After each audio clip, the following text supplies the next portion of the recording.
আজম ভাই বলেছিলেন এবং ভাইরালও হয়েছে, আমাদের নেতা কৃষিবিদ হাসান জাফির তুহিন ভাইয়ের সম্বন্ধে কটূক্তি স্লোগান দেওয়া হয়েছে। এটা রাজনৈতিক সৃষ্টতা না, এর আমরা আজকের এই সমাবেশের মাধ্যমে তীব্র নিন্দা জ্ঞাপন করছি। কৃষিবিদ হাসান জাফির তুহিন শুধু এই মাটির সন্তান, সমস্ত বাংলাদেশের কৃষক দলের আন্দোলনে নিজেকে কৃষক দলের অধিকার প্রতিষ্ঠার জন্য গিয়েছেন।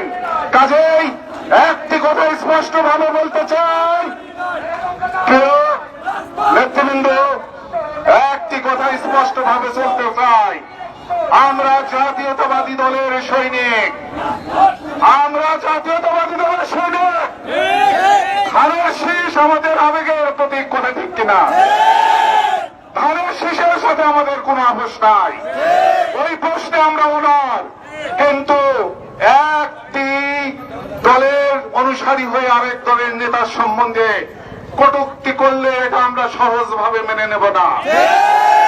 বন্ধুরা আমার, আপনাদের আহ্বান জানাই, আমাদের ভিতর রাজনৈতিক মতাদর্শ থাকতে পারে, কিন্তু আমরা মূলত আমাদের একটি জায়গায় আমাদের অবস্থান, তা হলো ধানের শীষ।